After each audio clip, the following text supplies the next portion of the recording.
first match of the day just concluded, and it was the LA Gladiators that pulled off the 3-2 victory over the London Spitfire in a match that went all the way. And there it is, the LA Gladiators keeping themselves in the stage playoff conversation. Big ups to them. Up next, we got the San Francisco Shock going up against the NYXL.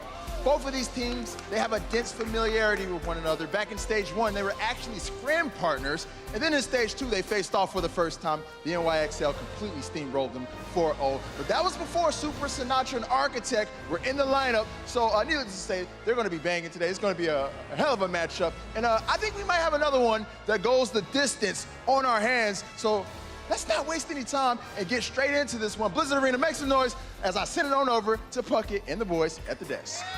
Thank you so much, Malik, and much love to everyone here in the Blizzard Arena. Remember, AXS.com, go get your Overwatch League tickets so you can come watch this action live. Today, we've already seen a Game 5. Will we get another one? Let's talk to the desk. We got Reinforce, we've got the Great Crumbs, and if you look at the standings here, these two teams are pretty darn dominant in Stage 3. New York is always at the top, but the big surprise here is the newly staffed up Shock is currently in the number 4 spot.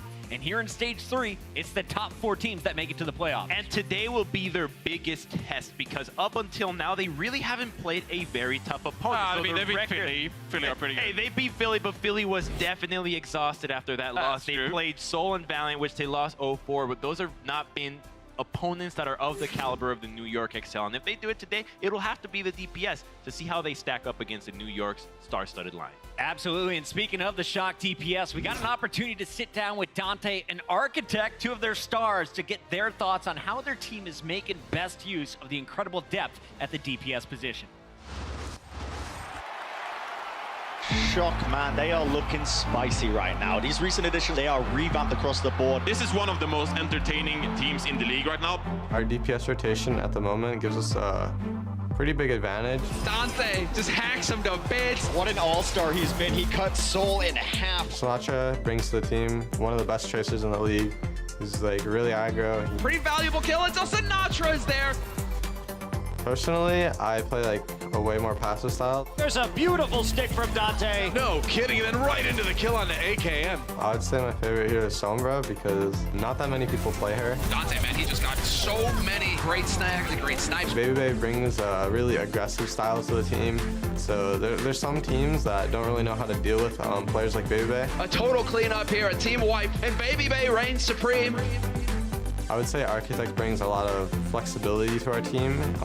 Basically, whenever we have him in, he can play whatever hero we need him to play. Architect has just been crazy. That is exactly what they needed, and that might be enough to get them the point. 영웅폭이 넓다 보니까 이제 팀적으로 쓸 수 있는 그런 조합들이 많기 때문에 딜러 선수들과 다른 점은 영웅폭이 좀 더 넓고 Architect making it look pretty easy. 이번에 샌프란시스코 쇼크에 어린 선수들이 많이 영입되는데 어린 만큼 앞으로도 좋은 모습 많이 보여줄 거라 생각하기 때문에 It's the DPS, it's Architect and Dante who saved San Francisco. Awesome to hear from the players. Now the Shock, they're building for the long run. They wanted the second half of Season 1 to really be where they shine, and this is where they picked it up. Stage 3 has been totally different from Stage 1 and 2. And Johnny, the first question I have for you is, we see this fully loaded DPS lineup. Who do you play? How do you make these decisions? I mean, we don't really know ourselves, right? We've seen Sinatra, Architect, Dante, all of them. I kind of like Sinatra in this game specifically because you like an overconfident player like Sinatra to go up against the champions, of course, in the league. So just get up there, get up in their faces. He's played Sabiobi as well, you know? He's That's got who he some wants experience. to play more than anybody else. Spicy, as Brent would put it. I like it a lot. Crumbs, who do you want to see shining today? Well, I want to see Dante in particular because I think his hero pool is going to favor and come in clutch against New York right now. His Junkrat and Sombra, especially because we're starting off in Temple of Anubis, the map where we see right here, those two heroes are so great at disrupting tank players. When your tank is not in complete unison with your team, especially the Winston, he's gonna get hacked, he's gonna get blown away, or he's just gonna flat out die without anything happening. And I think Dante will be the guy to do this today to Janus. Yes, and we've talked about this before on the desk. The New York Excelsior, they're experimenting with Mono and Janus, who are going to field. And we've seen Janus mostly throughout map 1 and map 2 to try and bring in some new strategy. before they sub in mono and reverse sweep. And Jonas overall, he has this more flank-heavy style. He likes to wrap around the sides and jump into the back line. And as you said, if the Shock plays more Junkrat, it's going to be hard for Jonas to engage properly and feel confident. So instead we see mono subbed in usually in map 3 or map 4, and I mean they just pull up the reverse sweeps over and over again because they like to play more passive and rely on Jonak and Pines Widowmaker as of reason. So it's going to be interesting to see who they feel today. We know for sure that Jonas is going to be in the starting lineup. Maybe another reverse sweep is in the making. I'm not even going to count it out because Overwatch is crazy. And we should call out, New York XL has been taken to Game 5 in their last 4 matches. They've won 3 of them, and they're 23-3 so far. It's a win for them, right? They'll just take it. They can easily afford that. If you're good enough that you can just say, we'll take 2 losses, we'll take the win later, you can get away with playing whoever you want. You can't always rely on those clutches, but we'll see if they need another one today. Are you guys ready to get this match started? Make some noise, LA. It's time to get into game number 2 here on Thursday as we bring out the San Francisco Shock. 10-16 overall, but 4-2 here at stage 3. It looks like today they'll be starting Architect alongside Mr. Dante. Yeah, Dante will be leading the charge here, and it's such a great development to see how this team has changed, specifically with him almost being the forefront of this squad. You never would have expected that the guy that was basically just holding down the fort would be the one that just takes everything in once every player is available to play. Now, Johnny, we've been talking so much about the DPS. Who is the one player on this team that deserves more love? Because I feel like you have so many. You got Moth, you got Sleepy, you got Nevin. Nah, it's all about this guy. Super? It's the main tank, dude. I gotta support my brother, so it's all about Super. I mean, he's another one of these very confident guys, like to get into the face of the enemy, and just his shot calling is so crucial to this team. He tells the DPS what to do, how to execute. Super is one of my favorite players. Well, you talk about confidence, and that's one of the things that will be very important when taking down these teams that are comprised with Korean rosters. You need to understand that they are immortal, that you can go up to them and just kill them. You have the ability to do so. And a lot of the times teams get into their own head seeing these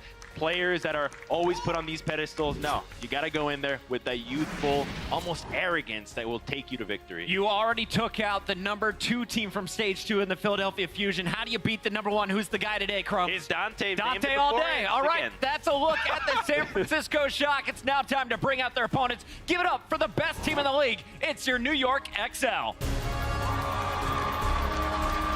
26 matches, 23 victories.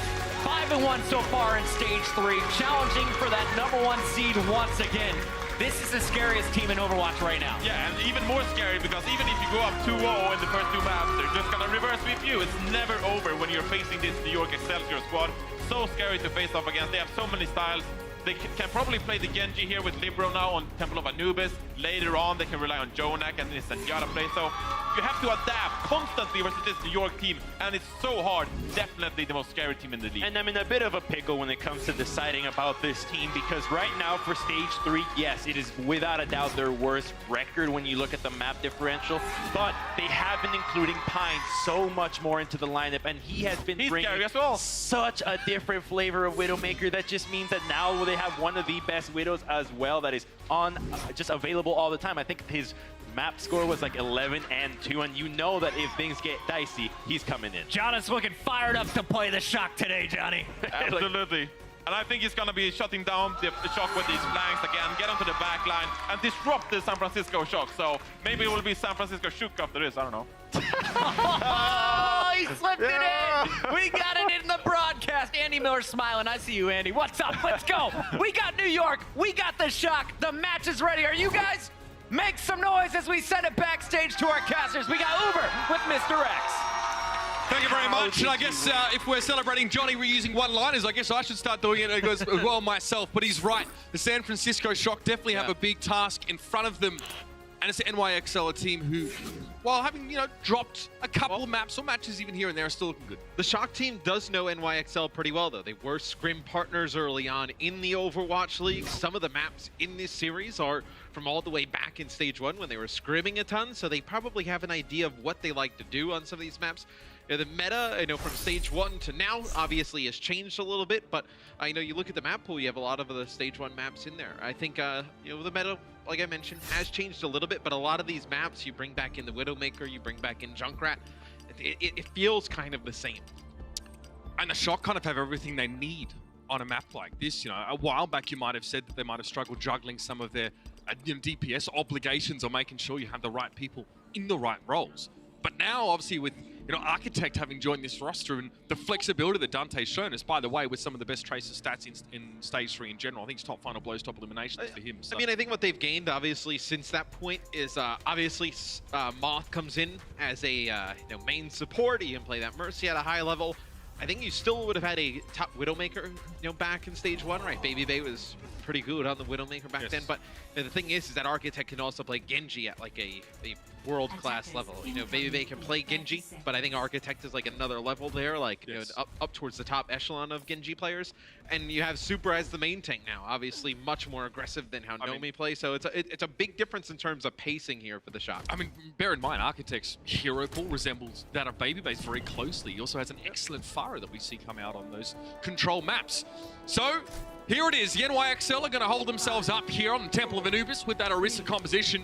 We have a Junkrat, and the San Francisco Shock, ladies and gentlemen, will be on the attack in the white and orange. Let's see how this one rolls out. It's for Tracer Genji dive to begin. And the Shock know what the NYXL is going to play here. And when you have Sabiel being Libero in the lineup, you're going to have Sabiel be playing Widowmaker here at the beginning. When we get to point B, the only thing that'll, well, he'll probably have Janet switch off of Orisa. He'll play Winston, and then Sabiel B will play Tracer. As the dive comes up towards the high ground, they do a nice job of forcing Sabiel B out of this position, and they do get Jonak. They keep him honest as well. He took a couple of shots from Sleepy even beforehand. Forced to be healed and then grapple away. So it gives up some key positioning, and in the meantime, Architect's already found his second kill. Getting rid of Libero and Jonak out of the picture, that's most of NYXL's strength now removed. Yeah, they were able to create so much space that Moth was able to res Nevix, and they were able to get right back in the mech to help push some more players back. First push, 7 minutes to attack here on point B. Could not have gone better for the Shock. It just looks so clean as well. Practiced and rehearsed. Architect getting the crucial picks, and the rest of the Shock moving NYXL out of a position they could use to even respond to that aggression. So now, Architect, look at the space he's got. Look at how much room he's got to work with. And they pull out. I like this. You forced out Valkyrie because Libero was really weak. They didn't want to lose that Junkrat. A lot of the damage coming down to the point. Arc pops Valkyrie. The right play there, keeping him up. San Francisco doesn't push in. They don't want to feed any more ultimates. They back out. They have both support ultimates plus Dragon Blade here. Jonak not at that Transcendence just yet. So it's a brief window of opportunity here, and Jonak would have to be the first target, but Dante actually got caught out by Meko, and this Riptire, at the least, would slow the Shock down, at the most would get himself a couple of kills, and definitely end this push before it begins. Yeah, that's a big pick for Meko. You could see that the Shock were lining up a push there. They'll potentially use that Dragon Blade into that back right corner, and as soon as Meko takes out Dante, then that Riptire comes in. Now it allows Jonak to build up towards Transcendence, right? But you have all 6 ultimates here for the Shock.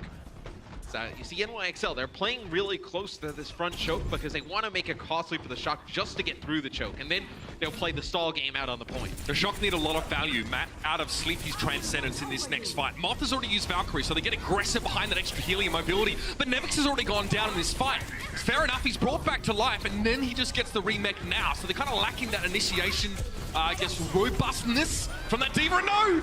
Dante gets taken down by his old post-bomb, can't get out in time, and Jonak finds 2 very quick kills, and this is what happens when you let that star player from NYXL start to fire up. They tried pretty hard to force that Transcendence out. Super jumps all the way into the back, and they use the Valkyrie from Moth to pocket him, and he gets all the way into that back line, and he's right on top of Jonak, and Jonak just doesn't even think about popping Transcendence. As we can take a look at Jonak's POV. This is a little bit later. Oh, right, yeah, well, Super picks up the kill there towards the end, but we've seen the difference, though, in performance in team fights from New York when Jonak is specifically targeted, as opposed to when he has freedom to roam and do damage back. It's huge. The Shock didn't really know where he was and weren't really looking to try and pick him up. That's a recall from Dante early, and now the Primal Rage is being used by Super. He's trying to corral right now Arc and Jonak out towards the side, so they get rid of Jonak. That's the win condition, right? It's a big part of it. But it's a smart play that he doesn't use his Transcendence, because now Arc can just keep everybody topped up on the point. They try and come through with a Dragon Blade. You have Riptire as a defensive ultimate kind of in this situation. So here's Sleepy using his Transcendence. New York should be able to hold on here with their own Transcendence plus Riptire. There's going to be Jonak using his. The Dragon Blade will get nothing. Here's the Riptire. Sleepy's Trans got forced out, Matt. Simple as that. I don't think he got a chance to use it the timing that he would have liked. I watched his health bar at the screen get lower and lower, and eventually he had to pop it. Moth gets taken down by the Riptire, so this is definitely done and dusted for the Shock now. Sleepy finds Sabiobi, but there is a follow-up there. Meko will get desuited. Now, there's still Libero, Arc, Jonak, and Janus over on the point. Still not enough for the Shock to try and sneak in with only 4 players up. No, I mean, they do force New York to use a lot of ultimates there to hold on to the point, and the Shock going to have an advantage in terms of support ultimates. It's whether they can capitalize it or not. So Nevix has taken a ton of damage, and you see Moth go from about 50% all the way up to 90. They're just going to let him heal up all these tanks, then maybe push in behind this Valkyrie. Watch the ultimate percentage between Jonak and Sleepy right now, because the first one to get Transcendence will make a big difference. Sleepy gets his early enough before Jonak gets close to a Transcendence. There's a big opening for the Shock to actually get a fight win and shove the NYXL off the point completely. Yeah, they wanted to actually res Libero there, and Super and Nevix jump right on top of his body. Don't give them the opportunity to. So Saviel will get on the point and touch, and here comes Janus back with Arc. Architect had the jump out, though we got taken a little bit low by the Tesla cannon of Janus. Nevix desuited and self-destruct on the corner, so not really a great position to actually do damage. He wants his mech back. He definitely needs it to try and penetrate the backline. Speaking of which, Jonak there getting ripped apart. The Dragon Blade from Architect lands, and he got Arc in midair. Make it 3. His mecha was desuited, had nothing to do but get chopped up. The chef has arrived. And now we're waiting for Janus here just to hold on. He does have a primal rage, but he's discorded down. And looking worse for wear. Almost 2 ticks now for the San Francisco Shock, and Jonak returns on the main. You do have Saviel be alive as well. He's just underneath the point here, just trying to dart back onto it. As Arc does have Valkyrie up in the sky, but there's not many targets to give that healing to right now, as the Shock getting very close to taking the map here, Mitch. Taking this point B. As Libero will have a Riptire. It's taken out right away. He actually goes on a flank and tries to use it. It's Dante there, and you see Libero. He does take Nevix out, though. Now, risky positioning by Libero to try and wrap around that way. Dante was aware, however, with 81.2% from the Shock, so that secures them 2 ticks of total capture progress here. Impressive stuff from Mock there as well, Arc, should I say. He was in Valkyrie, and he was periodically dipping up and down into the range of contesting the point, while his teammates moved on and off and staggered in between them. So good awareness of just trying to maintain a presence, because he wasn't getting focused down. He's so hard to hit with Valkyrie. Well, you also have the health regen in Valkyrie, right? Able to keep him alive as Architect with yet another blade here. Oh, he got Donut! The reflect was there, and Arc goes down to Super. Another big pickup, and that's it. Pressure the back line of the NYXL. That's how you open these fights up. Sleepy resurrected by Mop, but Meko gets Super with the self-destruct. He himself, though, falls to Nevix's, and so there is a surplus of players right now for the Shock on the point. It's Libero and Sabio be taking turns in tandem, trying to stall it out. Libero, though, his life is cut short. Architect would like to get around the wall, but Jonak's just staying frosty for the time being. Staying out that line of sight gives Dante a bit of an ice spike to the door. Unbelievable! What has he done? Hitting the right clicks like a madman. Jonak goes ham, and he's going to put the Shock on ice. Oh, and there's no tanks left for the San Francisco Shock to close it out there. So we can take a look at Jonak on May. So, we see Jaehong play a decent amount of May on Junkertown, and what is that? That third kill, I don't know how we saw that. Okay, now we know Jonak can play May. All right. Add another hero to hero pool. That's astonishing. Architect gets taken down by Janus here. Forged ahead earlier and managed to catch the Genji likely after he'd already used his Swift Strike.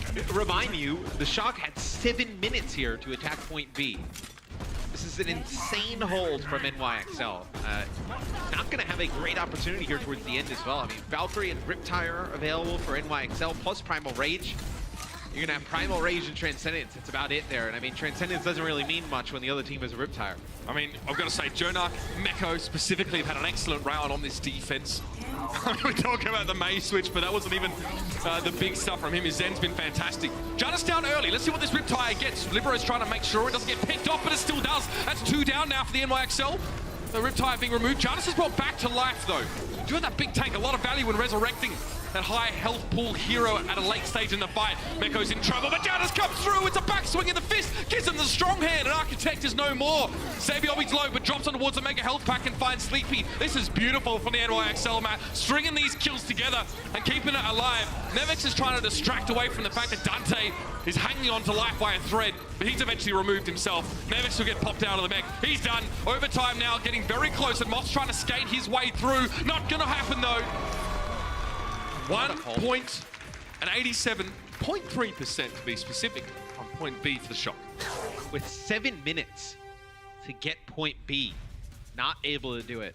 Now, get a little bit below 90%. Still a good amount of percentage gain there towards point B. I mean, NYXL basically has to take point B to win the map, but man, you figure with 7 minutes to work with, you could have got something done. I mean, they had a significant ult advantage a few times during that 7-minute stretch. I mean, Sabiobi was nigh unkillable. He dies once in that entire round. Yeah. With all the fights that happened, we had a full-length round here on the Temple of Anubis. He dies a single time. And before that final fight, he's only got like 3 final blows, finishes with 7. Just picks off 4 people there towards the end, finishes those players off. The defense here for the Shock should be, some players on their comfort picks. Dante's Junkrat has been very good. Architect, we know what he can do in the Widowmaker now. Being in the Overwatch League. Super playing Orisa. That's interesting. This will be something you haven't seen him play too much Orisa. No, I mean, I think it was last week that they brought Nomi and Super into the lineup at the same time, and Nomi was playing Orisa. Yeah, and he ended up playing Roadhog. Yeah. So I know Super said he'd love to play some more Roadhog going forward. You're a main tank, Super. Pull your head Look, Roadhog's HP pool is so large, and just being able to take a breather, he's basically just a main tank by just how much space he actively takes up. Architects on that Widowmaker here. So again, arguably, statistically speaking, better stats than Sabiobi. We don't see Sabiobi's Widow that often, actually. Only on this map because Libero is playing the Junkrat. Ordinarily, it would be Libero piloting the Widow, or in some cases, your boy Pine. So we'll see what Architect can do now. He's actually going to be matched by that dive. So this is now what teams are adapting to. Instead of playing a Widowmaker against defensive setups, to have an Orisa barrier to give their Widowmaker an advantage, play that full dive, pressure her out of position, and pick apart the defending team. And you saw those stats from Architect. 5 support kills with Dragon Blades there in the first half. You need to do that against New York. You must shut them down. It's almost shocking with those type of numbers that you weren't able to take the point. It's just some strong May play. It was close. 87. It was very close. So Architect sitting up here on the high ground. Libero has actually gotten behind him. Yep, there you go. Libero goes right over the mine. Here'll be the pocket that comes in from Moth as Reflect there doesn't want to connect with Libero. This is going to stretch Architect's ability. I mean, there's a difference between a Widow that's not being pressure hitting shots and one that has a Genji up her left nostril 97% of the time. And there it is, Janus comes through. Can't quite fit a monkey up that kind of aperture. Architect is down, and that's the Widow being removed now. The Shock need to consolidate here on this middle platform, use that Orisa barrier to mitigate some damage, but Dante gets leapt upon there immediately by Janus. And Libero finishes him off, and now it's going to be a struggle. Moth kind of finds himself out in the open and is taken down. Yeah, and from Architect's POV, we really just kind of see Janus jumping onto him. But what actually happens is Sabiobi and Libero are up on that top right high ground. Sabiobi just like triple blinks all the way across, and then Libero with a dash. And it's just a combination of a few bullets from the Tracer, the dash, and then Janus landing on top. That's why he died so quickly, right? He has no time to doesn't have that kind of burst. Yeah. Unless, well, you have the jump pack impact plus a melee attack, which is decent, but again, more damage where that came from. More than meets the eye, perhaps. Let's see. Can IXL transform this one now into a map win, though? Pulse Bomb. Sabiobi won't get to use it. Keep it in your pocket, mate. Have it for safekeeping. Or at least later use in the fight. As Architect Sombra now makes it harder for him to really exercise his abilities. Where's this Riptide going, Dante? Coast to coast, in fact. Libero is down. Sabiobi also being removed by Sleepy. Guess who's in the back line? It's Janus now. Which face are we going to get from him this time? Okay, the more discreet one. The better part of Valor. Janus decides to get out with the rest of his team. Yeah, Meko gets hacked as Janus jumps over, puts down the bubble, allows him to stay alive. It was really interesting looking at the mini-map there. So Arc uses Valkyrie, and then he just goes over the right wall, like almost looking like trying to fake that that's where they were going to dive in. Moth uses his Valkyrie, and then Arc just flies back to the point and starts healing everybody up. I mean, they almost like baited that out using your own Valkyrie. It's really neat. I wonder if that was that intended play. You have to trade them, right? You have to trade Valkyries. You want to get more than just the enemy Valkyrie, because the Valkyrie is often used to telegraph an aggressive push by attackers. That's normally when you want to use it. Yeah, usually you see a Valkyrie Mercy going towards that back right corner. You usually expecting to follow a jump in there as well. So you got it, man. You got it. Libero now. I do, Mitch. He's chilling out in the cloisters, the catacombs, embalming jars everywhere. Hopefully he doesn't need them used on him. Hello. Wayward remote mine catches him. Sabiobi actually fell to Dante here. So Shocker, managing to erect a decent sort of defensive setup here. If you look at Ultimate Economy, the next fight will be pretty important. Now, they want to try and force that Sleepy Transcendence out, and vice versa, as Jonak will be bringing that Zenyatta Ultimate into the fight. Playing against a Junkrat, Sombra, point B. Defense here is Not great. it's a lot of disruption, right? I mean, you know, whether it's the traps, the Junkrat, the mines, getting hacked constantly. You can't use that bottom health pack because the Sombra's going to control it. Like right now, they want to go push in. Meko is hacked, just standing in the middle. It's not able to do anything. It's like pick your poison, displacement or disable. You know, like either one of those things is going to make it very hard to play the game the way you want to. However, Dante's out of the picture already. He could come back with a Riptire and even potentially use it from spawn if that was required, although he'd rather give his opponents a little bit less notice. Notice Nevix on the point with Super. They're trying to work together here to deal with this discorded Libero Genji, but Super goes a little lower than he would have liked. This Riptire to capitalize on some damage, but Dante's a little bit slow. Janus already preemptively tries to escape. The Riptire does take him low, but only forces out the Transcendence from Jonak, which is still okay for the shot. Sleepy's holding his in reserve. And Libero does have this blade, but you want to get that Transcendence out. And I wonder if they have any idea if Architect has EMP. Is that'll be the EMP? Yep, gonna let it go. Jonak definitely got affected by that one. Meko and Ark were also hacked. In fact, there was 5 people that got hacked in that fight. Sabiobi and Libero also affected. He gets everybody. He gets everybody during that fight. And NYXL backs out a little bit. I mean, they may try and fight this again. You see how fast those Sombra hacks happen there onto Meko. And then at this Diva, you can't really do much of anything. He can't even get up out of the moat unless he walks around the long way. Rocket boosters are disabled as well. Super eats a couple of micro missiles. Notes Libero across the point, just trying to pressure him now into using a Swift Strike, and he could follow up later, or someone else could get in his face. This is dangerous for him though. Meko pursues. He sticks to his target like glue. But it's just him on that side, and he needs to back around. You see him absconding up at the top of the screen. And NYXL kept jumping into that back right, trying to force out this Transcendence. You wanted to use your Dragon Blade after it. They're not able to even get close to forcing it out. And the bad part is you know, you put down so much damage, you don't really make any progress on the point. You allow Moth to build up his Valkyrie, Architect building up his EMP. Interesting, Architect's putting the Translocator basically by the spawn door on the right side, so they don't even have to cross to try and heal him. And he can actually just pop back into spawn. He can pop in the spawn, heal it, and then he can also, if they're getting pressure on that back right side, just wrap all the way through the spawn to the other side. So, a pretty interesting play. And NYXL struggling to get decent rations mid-fight because that mega health pack under the bridge is packed. So, like the old style of playing Sombra on this map, they can't really use that. They're relying more on their healing. Moth gets discorded early, and I think that self-destruct fell a little bit short. Libero kind of out of position now. He's hacked as well, so we can't even climb walls. Oh no! He's going to get him on the Riptire. He's down. Dante is actually able to finish him off there on that Junkrat.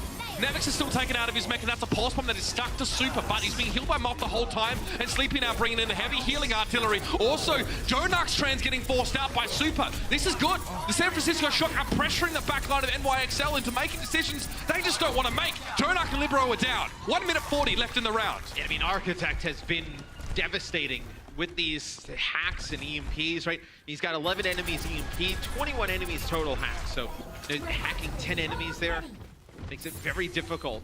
He keeps going after Meko. They're targeting the tanks. It's something that the Shock did earlier in the season to the Gladiators when they were able to target Fissure. They were able to just keep hacking him up. That's when Dante was playing Sombra. So Libero will go play Pharah here, which is interesting. Obviously, you look at the other side, there's like, oh, well, there's no hit scan. The issue is now when Pharah gets hacked, she just kind of falls out of the sky. It's really useless. Very much so. Rockets really have quite the same sting when you're on the ground. That's another hack there. Now, Libero and Janus are the only two that are hacked up now on the side of NYXL, but that's still good enough to get rid of the Pharah, who's a distinct threat. And Saviobi's removed by Architect. He's having a sick game right now. Well, you know, the benefit is, as far as great in these types of situations, to just pump out consistent damage against teams that don't have hit scan. You see, that's where the Translocator keeps going for Architect all the way down, like I was mentioning before. But now, if Architect has EMP, you kind of know Arc is going to be near Libero, so you're going to get a 2-for-1 there, and you're going to get the Mercy. Yeah, or does Arc just opt to leave Libero on his own and hope to fade out a bad EMP? Well, he'll die to Architect. I mean, if Architect hacks him or connects with him, he's going to take him out every time. Riptire's going to be huge here. Both. Oh, actually, Sleepy got a good 20% of his Transcendence before Jonak could actually get there. So, again, NYXL kind of have to charge that up. Okay, no problem. It's Jonak. You got a right-click. Dante almost died. So now both Zens have Transcendence. The stage is set. The final fight's about to go down, but Saviobi's down early. Arc has to try and resurrect that one. Saviobi had a pulse bomb. Now it's going to be a primal rage used by Janus. He gets back to the point. That Transcendence, that's the first one out. Sleepy lets his go. Jonak he responds with one of his own. Now it's going to be Meko and Janus. You see that Discord or follow that one. They're trying to focus the tanks down. Big EMP. That's huge. Janus, Libero, everyone's hacked up here. San Francisco Shock starting to put the pressure on now. Adade goes down. SF looking pretty darn good. Janus knocked away from the point. And Mott going to reinforce map 1. They're going to rock him. And San Francisco Shock him. What a way to start the series. The Architect goes 32 limbs, 14 final blows, and only 4 deaths. They jump on Sabiel via at the end right there when he has that pulse bomb. Because he's hacked, he darts onto the point to try and contest. Architect just hiding over by the spawn door, hacks him up, and then they just jump right onto him and take him out. San Francisco fans, long have you waited, and now you should be elated. This is the team I said earlier this week that you've been waiting for. The players are coming in, everyone's getting acclimatized. And they start off the series against the top team in the Overwatch League in a big way. Map 2, right around the corner. Don't miss it.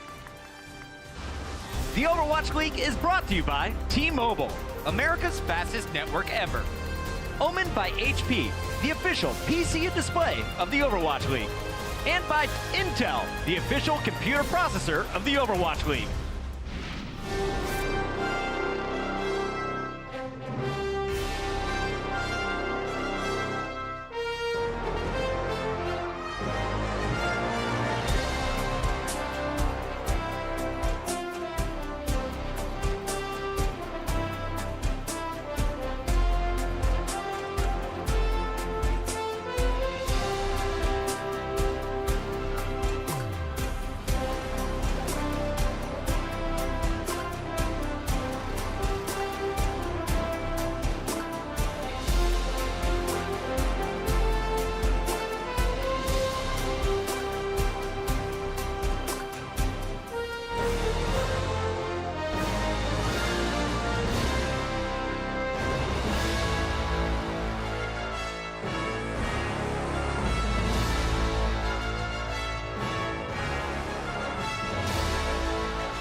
Now there's going to be that additional pressure here to stand up and get the job done. You really see teams pushing each other to a higher level. How do you continue this momentum right now? It's like a marathon, you know, you got to be ready to go the distance. When people talk about history, I want to be in that discussion.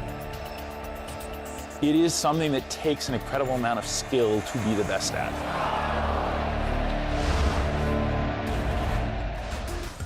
Matt, it's one thing to sit back and say you kind of know what the weaknesses of New York might be right now. You know, a lot of resources they invest into their backline and allowing JJoNak to go nuts. Yeah. But it's another thing to actually exploit them and start to push on those weaker pressure points for New York. The Sombra is a big difference maker there for the Shock. Architect connects with, on average, 3 players per EMP. That's huge. And then, I mean, he finishes with 16 hacked enemies on top of the 16 players he connected with the EMPs. It's a real big difference maker there against New York. And New York's a team that doesn't really play any Sombra, right? So they may just not really value it as high, may not really think about playing around it as much. What I kind of love about this, Matt, the throwback, the Meta Athena days, Libero was the Sombra player on that team who came out with the crazy Sombra strats and was one of the first to really adopt it. And that Architect now is showing up, and he's just as good when it comes to that kind of stuff, if not better now. The new look Sombra, Numbani, going to be our second map of this series. Again, a map that really favors dive heavy on that first point attack. And I mean, Shock fans just have to be ecstatic with all these new players in the lineup, right? To see the potential of this team already, right? I mean, just bringing Architect in. Not even the new players, Matt, though. Look at the players development of guys like Dante, Nevix, and Sleepy since the start of the Overwatch League as well, to supplement this new offering of talent. I think they have a real good thing going on here in San Francisco. I think even though guys like Nomi and Dak, they're really good people to just kind of keep around the team. Good locker room types. Good locker room types. I mean, there's people like that in all sports, right? People who are just around the really driving everybody else to get better every day. I mean, I see Dak streams all the time. Like he's in the studio like really late at night. He's pushing the rest. Baby of the Bay as well. Really pushing for making everybody get better. The constant competition. Always a good thing. I mean, that's a great concept that's explored in the latest Inside the LA Valley, and actually when they talk about having running mates in each role. Not quite the same in San Francisco, but I guess for the DPS rotation, there is some competition across the map. But speaking of competition, this one, Matt, really heating up now. San Francisco on the attack, and we know these guys were one of the first to use that move onto the point and Moira. They try and force the NYXL or their opponents to challenge them while they get really good close quarters healing. And if I'm the Shock, if I see Libero playing the Widowmaker here, I jump on this right away. Knowing that we've seen some teams, pressure him out over the last few weeks where they have to bring Pine in to play the Widowmaker, as Pine's been fantastic. That's how make that Widowmaker beat you, right? If the Widowmaker's not hitting the shots, it's going to be a liability for the other team, right? See, they're able to get Libero, Arc, and JJoNak. They're all kind of grouped up. They may not have enough high ground, but yeah, I mean, Savio will be just with Meko just on the point, just going crazy. Okay, Meko desuited now. Dante gonna back away. Super actually hung around a long time with very little health. He gets chased by Meko with a Buddy Blaster. He was trying to get to that Mega Health Pack all the way at the end there, around the corner, and I actually think it was taken. I think somebody had gotten to it before. He'll get resurrected though, so he doesn't have to come back from spawn, and NYXL themselves are still kind of filtering in, Indian file on towards his point. Architect, a little bit low on health, but again, he'll be able to bring in some real force to this fight. The Dragonblade's going to be there. Now the capture's beginning. JJonak's forced into the Transcendency, but it's not enough. It doesn't save his player. Savio gets a double, 2 supports for 1 Pulse Bomb. Don't mind if he does. And now Libero is a target that needs to be addressed. JJoNak also has Architect's ire drawn in his direction. But there it is. The Shock have the first point. Unfortunately, their supports all spawn at that first point, so not going to have the back for a pretty long time now, as they'll have to walk all the way back here to the payload. But it was a really nice reposition from Nevik. So he's actually, he's originally going to dive in towards that back line, and then he gets the call that Janus is weak, and Janus is actually trying to jump out right above him, and he just uses the glider and just looks straight up, and almost like it does like a flip the other way, so to speak, and is able to just track Janus in the sky. It's a really nice play from Nevik. I feel like if we talk about so many people on the San Francisco Shock, one of the players we don't talk about a lot is Nevik. So very good off tank. He gets Libero there with this self-destruct. Yeah, big one there. Nevik's gonna let you down, Matt. Dante would like to assist with getting this D.Va desuited here. And Janus also falls. Oh man. You don't like it? It's all right. I mean, I expect better from you. What? These couple picks, that's a lie. These couple picks here from the Shock as well, don't give them an outright fight win, but it does force NYXL to completely back up. You have so much time able to just write all the questions for your own AMA and make 500 No, because making the account takes ages. I don't have time to come up with questions as well. It's a Pulse Bomb though. JJoNak gets taken down. Meko now tries to approach the point and Savio, a bit of a wrap around the backside. JJoNak brought back to the fight, that's very important. He's so close to a Transcendence. Will he even get a chance to use it though? Libero pressured, and he connects with Architect with a grenade in mid-air. Nevik's now Self-destruct going into the underpass. Yeah, that's going to force the Transcendence. Again, pressuring that backline. Now, NYXL may well push back on this fight and win it. But there's no Transcendence available for Jonak. Never quite got to use it the way he'd hoped. Yeah, has to use it there to just keep himself alive. He would have ended up dying during that fight. I think even if he does die, they probably still hold on. Sleepy will switch off of Moira, go over to Zenyatta.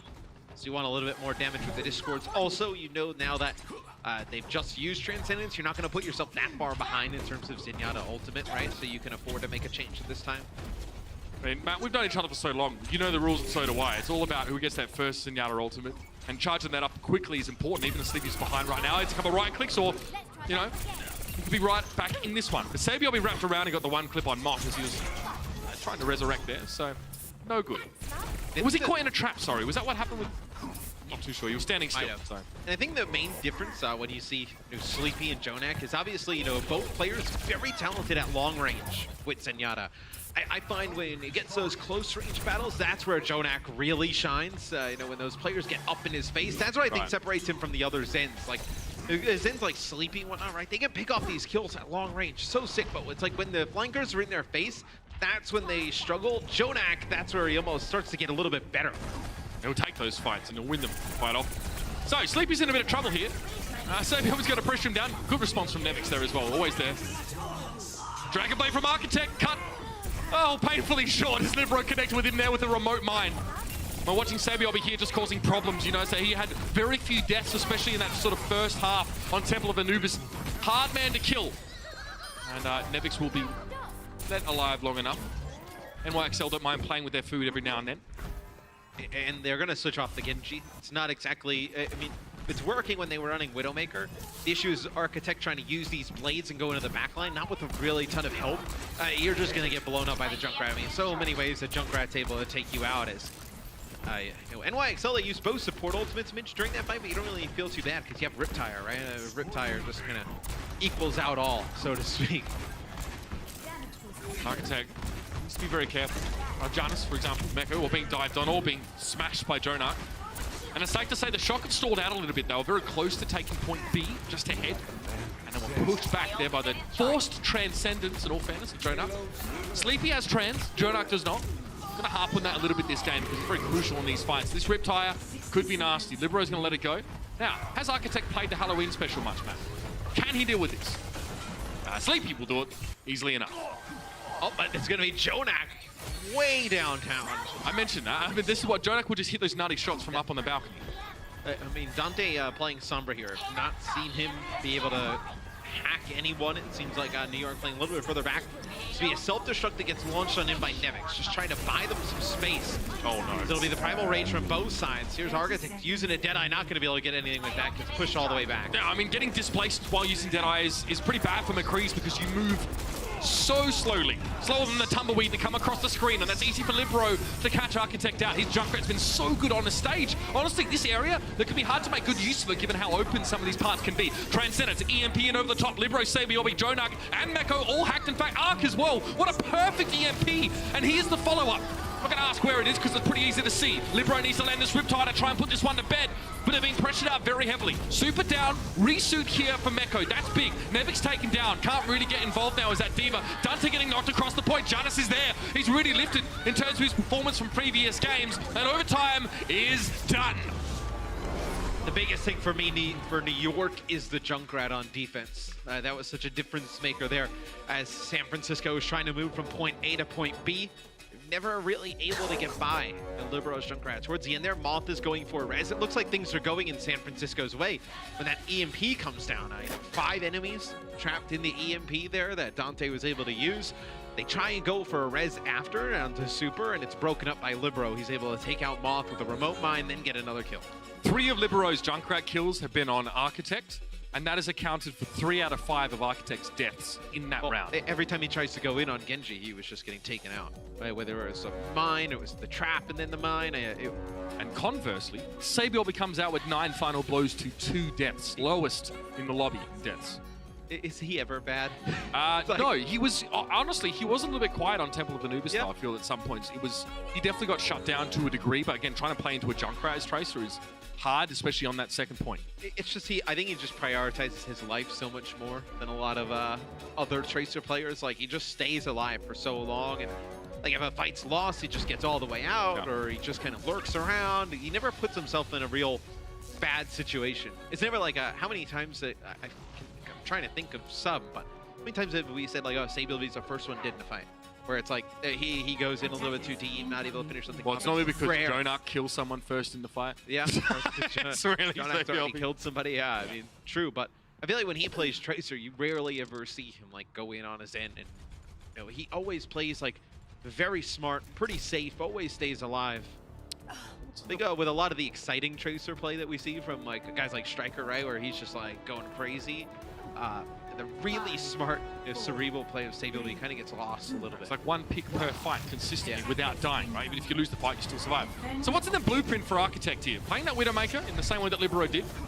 So far, it's a bit of chip damage on Meko. No Tracer here for San Francisco on defense. They'll play Junkrat here on point A, which we usually don't see Junkrat on point A. Usually, you know, if you do see him, it's even from B to C, right? Where you can just spam the choke there towards the end. He wants to probably deny Jonak's ability to really get involved in this fight, because Zenyatta's on this map had to try and take the high ground and sit up there on their own, or hope to either die or to not get dived, or to bait enemy aggression so there's peel. So Sabielby is sticking really close to him as he's checking it. Again, neither of these heroes can do a lot from Junkrat, who will be bombarding them from long distance. Well, it's almost like forcing Jonak into the sightlines of Architect, in a way. I mean, you just kind of spam this top area from a distance, right? And where does Jonak go? Sabielby died first in the fight, Matt. I think he can. Okay, so Jonak finally gets to play up out on his balcony, and the shot. The Excelsior have enough space to get a full resurrect on Sabielby without even losing Arc in the process. So that's like a best case scenario here. With Super down, now there's so much space for both Libero and Jonak. Like, the shot can't dive this ledge with anyone but Nevix, which is not enough to actually get kills. They can only temporarily silence the Ring of the Widow's Kiss, and Jonak just ripping them across the point. They need Super back, because the NYXL are set up here. Yeah, they weren't able to res Super. He's dives way far away, and then Sabielby's camping his body. That'll be a Z-Mech onto Meko. This will get res right up. Yeah, another full res for Arc, because again, there's no one from the shock that are able to penetrate this far across the point. You see Super's getting shot from both sides. He has to drop a barrier now, which means he needs to stay in that for the time being. Meko pressures him out. Now the NYXL just fold back onto the point, try and bait the shock to wrap around the corner. Super's down yet again. They need this Winston in these fights. Sabielby's traded out, at least as a result, and that Super bring Vort back to life, because he didn't die while diving. He died in his own backline. That's a plus for the shock now. We want to try and reconverge on this point. They're split across two sides. Their tanks are behind Libero, and the backline was in front of him. And now they sort of pincer onto the point. This forces the Transcendence out from Jonak as it gets real hot and heavy over here. Yeah, and it was actually a big self-destruct from Meko that goes into the back that takes out Dante, so you lose all the damage from the Junkrat. For me, though, it's that big pick that Libero gets on Architect, allows him to push past that without worrying about the Widowmaker taking shots from the underpass. Okay, so here is them trying to wrap around and make some progress. Self-destruct's traded out over the top. This one lands beautifully. And again, Overwatch, you have a lot more air control than in other games, and you can sort of control where you sort of land a lot more. But even then, you can't dump altitude if you've knocked yourself up. And that's what happens. So NYXL, man, they really strike me as a very deliberate team, right? Their setup on point A was super deliberate. They knew they had to get Libero and Jonak in position before they really got their tanks aggressive. It's interesting where a lot of other teams may have made some changes as Architect will get res, takes out Jonak at range. Where a lot of other teams maybe would have decided to make some changes playing into that comp. It's New York just deciding. New York just decided they were going to do it better. I mean, they were just going to figure out a way to create space. People dropping like flies here from San Francisco. This is not looking good for the shot. Why? It's as simple as Architect gets smashed by Jonak at long range. Not maybe that much of a surprise. Rezzed up by Moth, right?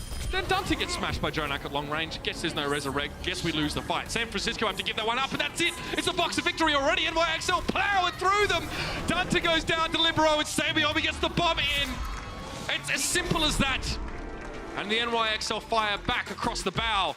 Ain't no messing here at 1-1.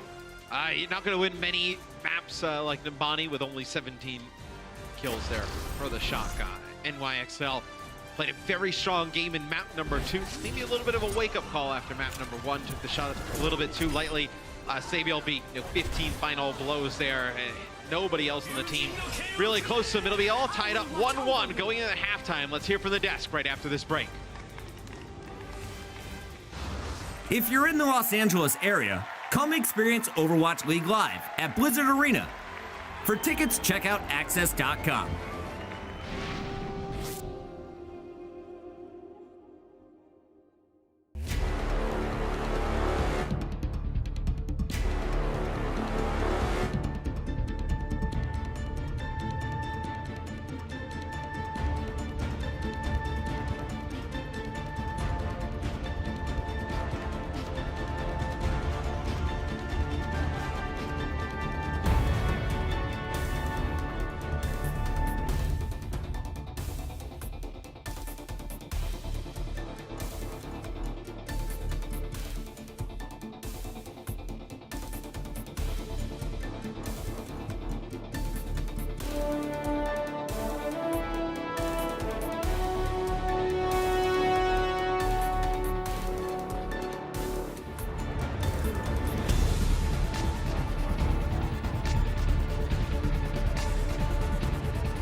The Shock's owner is in the building today, and well, the boys came to play. San Francisco jumps out to a 1-0 lead after Anubis, but New York answers back with a win on Numbani. Welcome back, everybody. It's halftime, match number 2, New York and San Fran. Both teams in the top 4, trying to keep their spot in the Final Four as we close out Stage 3.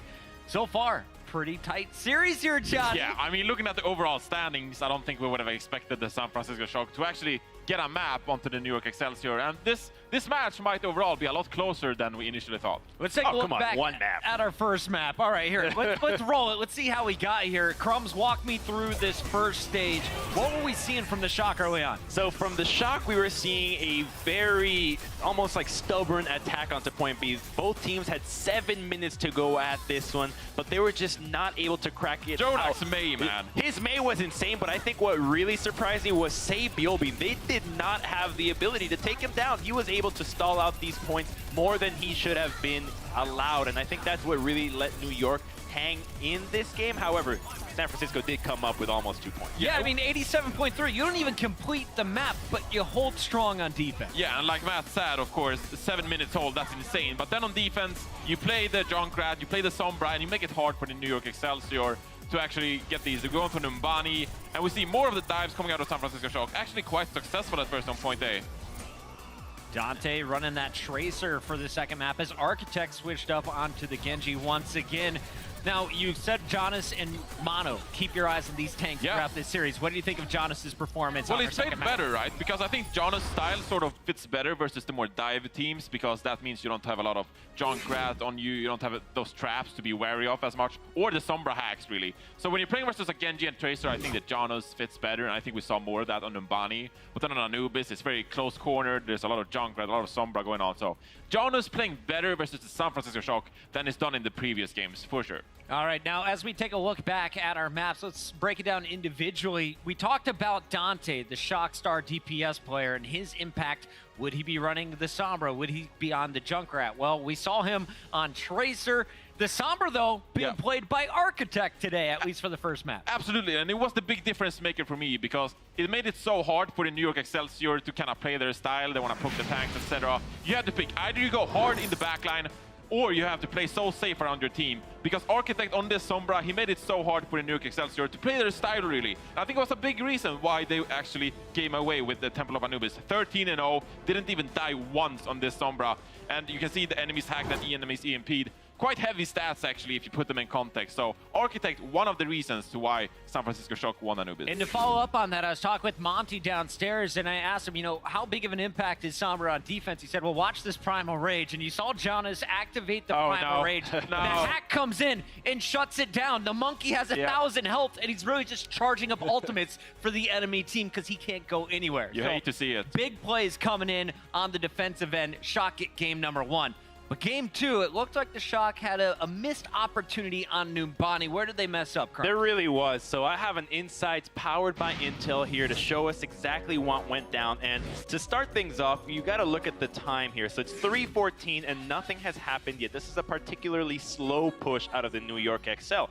San Francisco, just a regular here. This holding both high ground and low ground with the Widowmaker, formation. right? The B formation. But what's really going to be interesting here is what ends up happening because of the caster curse. They say Sabiobi will never die first. When's the last time you ever heard that happen, right? And so immediately he gets sniped out by Sleepy. Bam! But look at what happens at that moment. Super jumps in to try to fight Libero here, and Janice and Mako go counter dive. And what this creates is that San Francisco is going to go down. They're going to try to retreat, make sure that they respect this. But the big issue is that there's a corpse here of a Tracer that needs to be guarded. Otherwise, the rest comes in and the push continues. And because Super jumped in, and the fact that San Francisco or New York reacted and pushed in, then allows Arc to simply go up here, get the res in real quickly, and groups up with the squad. Sabiobi comes back, and now the fight is on New York's terms. Bubble just got used. Their tanks are in the low ground. You've got everything in the right position with good lines of sight. Mercy and Widowmaker grouped up, and so New York just play this one out slowly, and the fight goes their way. And this is an opportunity that San Francisco should have recognized to just camp the body. Don't let that res come through, and you buy yourself like 2 minutes off that push because New York just took so damn long on the initial setup. Now, to be fair, it happened really fast. Yeah, right? It was so fast. You don't expect and that. Also, watch it frame by Libero frame. is on a Widowmaker, so you gotta shut down the Widowmaker, and so I don't really think you have time for it. Nevix could have shut down the rest. It's not super. It's not a super thing. Yeah, but you don't want Nevix to 1v1 a Senyara and perhaps wait so long for the enemy Mercy to perhaps go for the resurrection. So overall, I think that San Francisco Shock, they couldn't have prepared either for Sabiobi dying first in that fight specifically. But overall, yes, you are ready. You gotta shut down the Mercy Resses. Tell me the Shock upset story in the second half, Johnny. We got at least 2 more maps, hopefully 3 if it plays anything like our first series. If there is a story, I don't know it. Don't know it. Nepal Junkertown left. You got an answer for me, Chrome? Yeah, for the it Shock starts fans? with the Dante Junkrat. That's going to be the story if San Francisco do it. We've heard Junkrat stories in Junkertown, and they are scary. New York still the best team in the league, but the Shock have it all tied up here at the half. We'll see how the second half plays out in just a few. Don't go anywhere. When we come back, we got a big game 3 on Nepal. Only one can become the first ever Overwatch League MVP, and T-Mobile is giving fans the power to help the Shoutcasters choose. Cast your vote now on Twitter by using hashtag OWLMVP and your player's battle tag.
Ark, how are you doing, man? Good. Doing good. I'm glad that you came all nice and comfortable. You got the sandals on and stuff.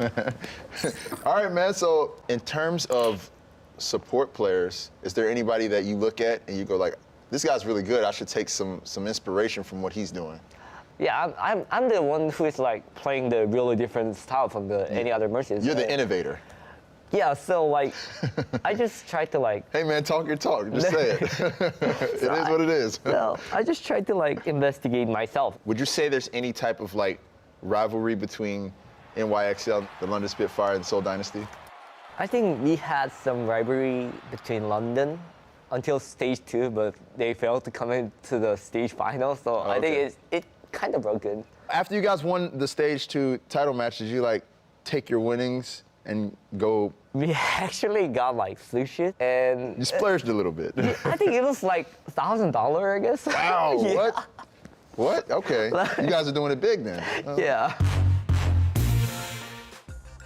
Welcome back, everybody. That was the latest edition and a sneak peek of On Point. If you want to see the full interview, make sure you check out Watch Point on OverwatchLeague.com. And be sure to check out all new episodes every Monday and Tuesday. Where else would you get to see Monty, Mr. X, and Uber dressed up in footy pajamas telling bedtime stories to each other? It's an entertaining sight, to say the least. Anyways, guys, we're all tied up in this matchup between the NYXL and San Francisco Shock 1-1. And what can I say? This matchup is a lot different than the last time we saw them. Who's going to pull out the victory? Let's find out right now and get back into the action with our casters, Mr. X and Uber.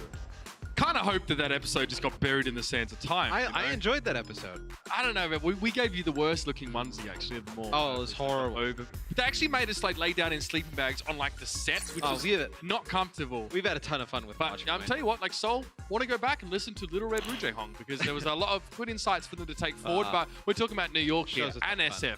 Yeah, I mean, coming in for this next event, we do have some subs. It's just going to be Mono who comes in for NYXL and Animo as well. So you have seen both of these players come in on control.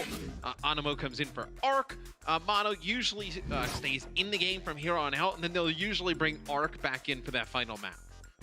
Yeah, so we probably expect to see a little bit more Lucio play out of Animo. Definitely we've seen him play Mercy before. I mean, it might not be a specific role assignment for him. I would say if you're trying to work somebody new into the lineup, Control's not the worst place to start because it's a really fundamental game of Overwatch of just kind of like team fights over and over again, which you could use to just kind of carry over, throw somebody into a more intricate type of game.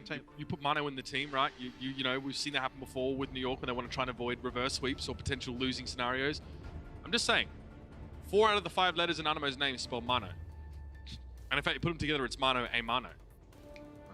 All right, I'm telling you, there's something to that. They're going to bring an extra Mono factor in here to try and make sure the series doesn't get... Well, I've been told that before, man. I don't really believe it. I think people are just trying to be nice. I'm surprised you never used that degree of yours to like build rocket ships or whatever you were trying to do. No, because if I could, I'd send you off to the moon, mate. I'm done with you. Mono drops I would go to the moon. I think you're going to be able to take planes to the moon soon. I read that on Reddit or something. They don't have... They don't really have the best sneaker culture up there. I'm not going there. No, I didn't think so. So Mono approaches. Saviobi's already wrapped around the other side of the point. And Mono, this is interesting. He actually purposely jumps to try and wrap around. I think it's super that they're trying to isolate right now. You can see that the whole of NYXL just sort of make this rotation. Get them rotatos in there. They're also trying to use these pillars and actually try and get Architect to come down.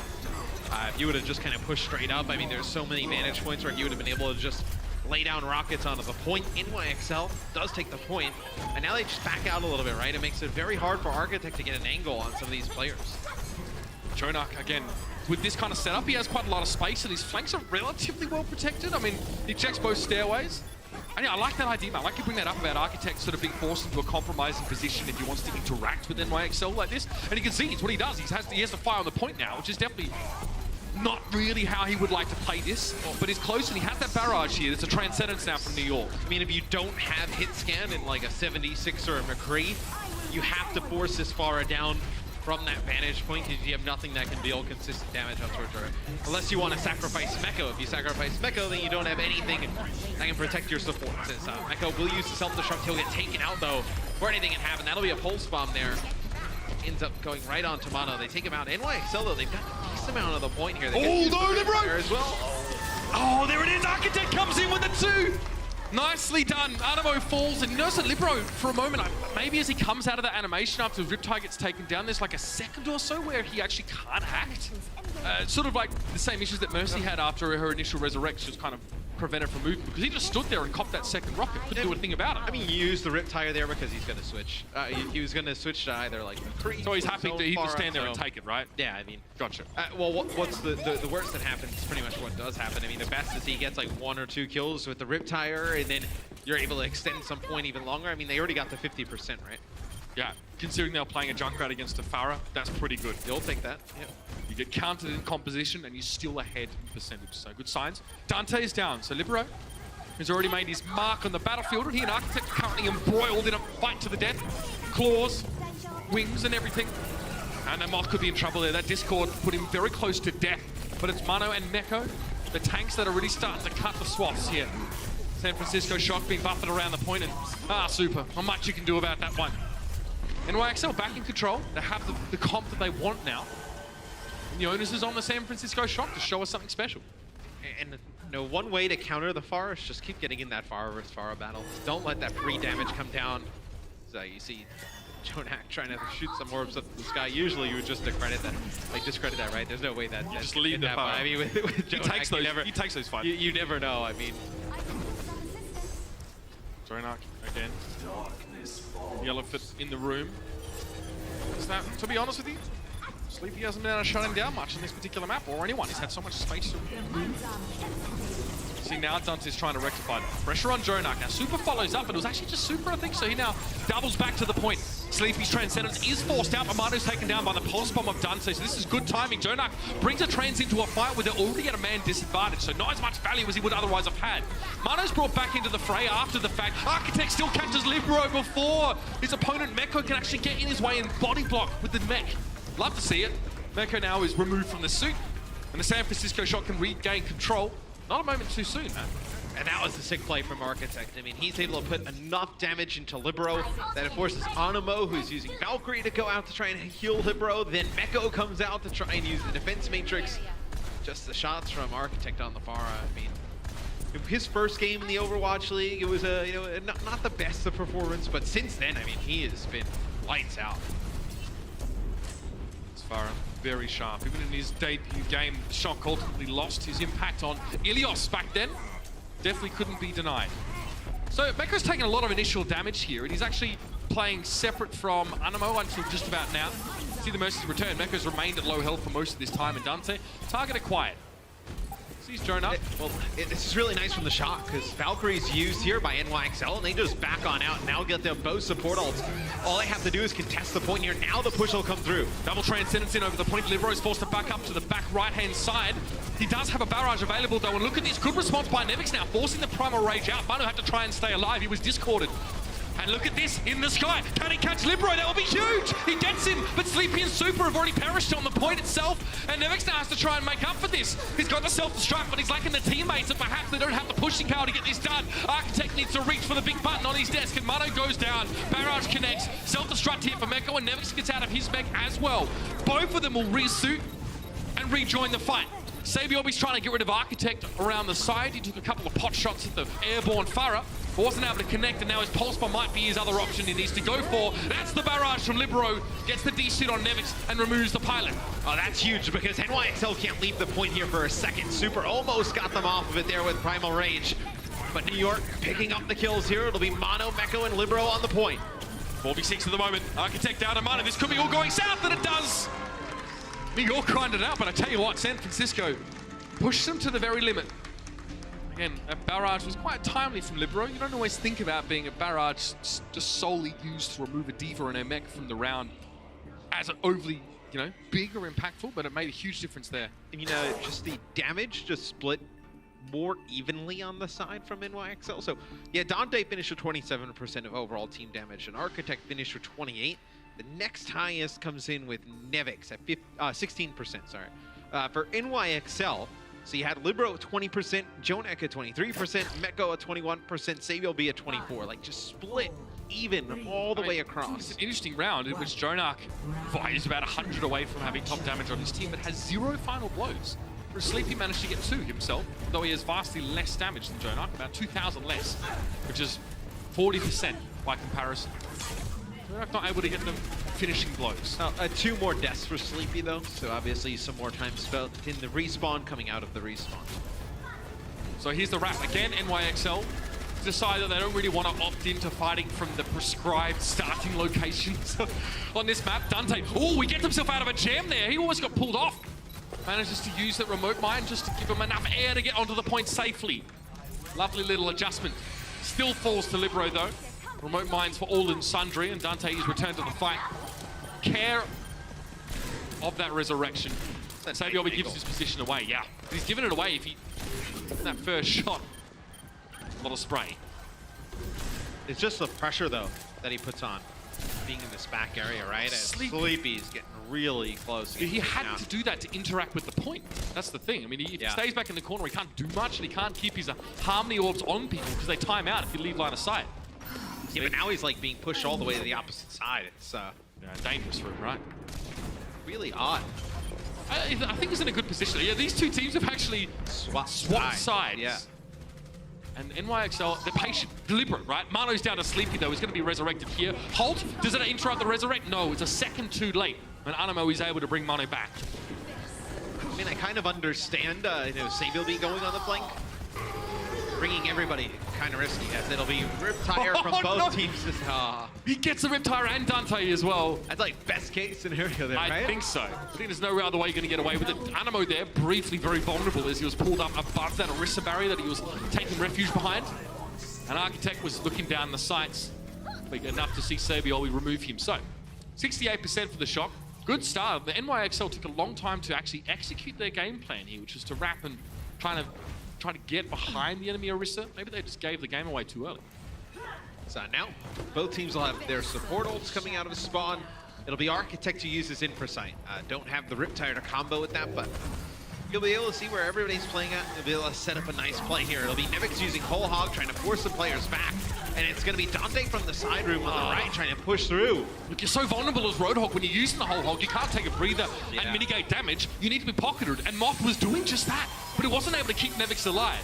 However, big value resurrect here on Nevix. It's about 800, 900 effective HP. If you think about the breather that you bring back as well, and that's what Nevix can do. You can weather the storm of that damage, being pocketed, but he's literally taking fire from 4 or 5 NYXL plays. I was going to say, without Super and without Dante, you don't have enough damage even with Nevix alive to take that point. So you're just rezzing that Roadhog and letting him take a breather and allowing just damage to come down and giving just an ultimate percentage to speed ult charge. To Jonak, especially, who, by the way, Dome Sleepy out. He's had 3 final blows by it in this round and 0 in the prior one, so he's had a very good run of it thus far. Sleepy is back. The last person that would want to be awoken, but there we have it. A supercharger for both the Orisas here, as it'll be Manos, both of them, who put it down there early. It'll be Dante who takes out Animo. The Riptire though here from Libero. Oh, they wouldn't have seen this coming. It comes so quickly. Super and the supercharger are both down. Orisa now missing for the San Francisco Shock, and Sleepy is gone the way of the Weary himself. It's a remote miner. Libero's had an excellent map thus far. Yes, Architect was able to find the killer Mana with the shield down, and Meko has to try and hide in the corner to get his back. Perfect drop in, though, from Dante. Removing Libero and Jonak, but San Francisco need to get onto the point. They're being pushed back here. Meko is holding the door. It was such a smart play from Meko. He knows that it's only... Oh, my. He knows it's only the Mercy in the Junkrat around the corner. He flies on through, takes out Moth there. That may be the map. What a big brain on Meko. Love to see that kind of flex tank play. Sleepy gets 2 though. Sometimes you can't account for moments of brilliance like that one, but will it be enough to allow San Francisco to stay in this round? Architect's lingering on the backside here. Easy right click. Shuriken's being thrown at Mano. Not much he can do about it there. The horse sent off to the glue factory. Animo trying to hover over the point here as Meko is desuited now. Will be taken down at the moment as Saviobi joins in. Trying to get some sort of stall to allow NYXL to retake control, but at this stage, it's a fight that's lost. No, you're gonna get on the point, Moth. Oh, they got off the point. There. Oh, my lord, okay. They'll get big the breath here for San Francisco. So they did make some changes in their comp, right? But you're going to have, it's actually going to be a pretty big advantage here for the Shock. I mean, you're going to get Dragon Blade in both support ults, and you're at 80%. Libero, I think the difference is the Riptire, right? I mean, it's such a powerful ultimate. If Libero's able to get that, we've seen him have really good uses of the Riptire. In all fairness, Architect actually has more final blows than Libero does, though. In fact, the DPSs of the Shock over the course of this map have a total combined final blows that is more than NYXL. So that's impressive enough, but so is that! Dante just getting a grenade rolled at his feet. Not a lot he can do about that, Matt. It sort of already blinked away. It was well predicted. Libero's had a couple of those moments already. Getting Architect on Nambani was one example. Speaking of which, the man's got a blade. Bringing it to Jonak there. Not much he could do either. A lot of people with their agency and decisions taken away in this round. These big ultimates are brought into play. Just trying to one-up each other. Now the Shock are the ones in control here. They're going to win this fight out pretty convincingly. Meko desuited now. Sabiobi has a pulse bomb and he's off in the wings. And Libero only gets super. We're going to get a 3-rounder here on Nepal. Oh, the changes come in huge there for the San Francisco Shock. They were able to force out Transcendence early, and then they used that blade. It was a nice job. Animo actually did a really nice job of getting far away as Mercy, but Dante able to go across the map, track him down. The Shock have played NYXL extremely close as New York. They come in with Mono on this map, right? You think he's kind of the difference maker. It's still been very close between these two teams. You see it, they're feeling it. These are the young, hungry bloods in the Overwatch League, this Shock team. You see Sleepy looking uncharacteristically animated. These guys know that they're in with a fighting chance in this series. And I wonder, okay, so Libero was playing 76, now he will play Far. I wonder if he thinks that Architect will play the Far again. Architect will play Tracer, and Dante will play Sombra. I believe this is our first look of Architect on Tracer. Usually we will see Dante who will play the Tracer, and Architect was playing Sombra early on. Okay, Architect already has a good half of the Pulse Bomb charged up. He has a recall available too, so he can sort of tickle this point once the point unlocks in 5. What can't he play? I'm not sure. Oh, well, not really sure, Matt. Once we get a May in a performance like we saw from Jonak, then I'll be convinced. So Sleepy goes down early to Sabiobi and is brought back, but I mean, Sabiobi punishes Moth, who goes for the Resurrect, just kills the Mercy instead. So that's potentially even worse. No Resurrect now for the Shock.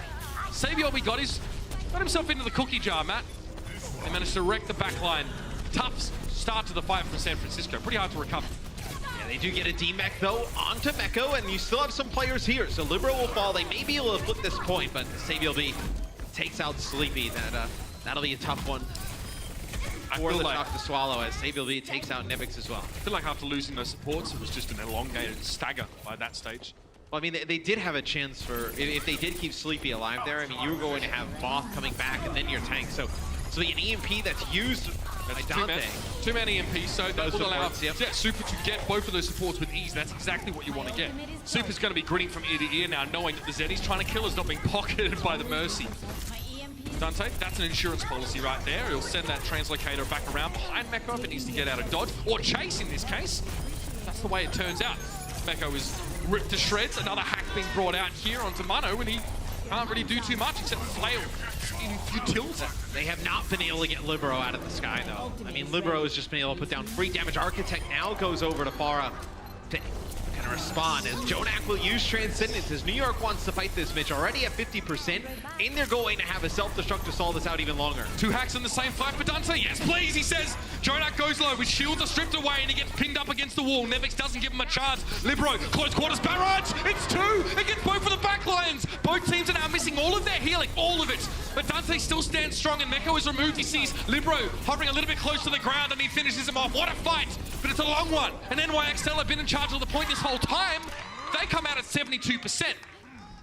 Still, New York makes it pretty costly there for the San Francisco Shock. I mean, what? They bring that up from like 30% all the way up to 72. They did a really nice job, but you know, Moth will have Valkyrie here. And Dante, with how fast he's been getting those EMPs every 50 seconds, he'll probably have another one close. Now, the Shock, providing, you know, they don't mess any of this setup up, Mitch, they should be able to bring this to about, you know, 60% on the clock, and it's whether they can weather that one really strong fight from New York. Jonak there, forced to respect the authority, and Super doesn't really want to be there, does he? He was going for the Mega, he was low, and he's lucky to get out alive, in all honesty, but it maybe did force Moth to use the Valkyrie. Yeah. That's not great. It's on Sleepy. Sorry, that's on Super, should I say, for putting himself in that spot, but they get the Libero here. Nevix does get Libero. They actually split the healers off at the choke because healer's not able to make it through the choke for New York. And then, oh, Nevix just takes out 3. I mean, he's going to get Jonak, Animo, and Libero earlier. So it was not a great start when you had to use your Valkyrie there at the beginning. for the San Francisco Shock, but Nevix definitely makes up for it in a big way. As Dante will have EMP, he'll have Architect with a rocket barrage here. This is going to be the really good fight for New York. So like I mentioned, the Shock were going to be able to get this up to 70%. They're going to hit it now.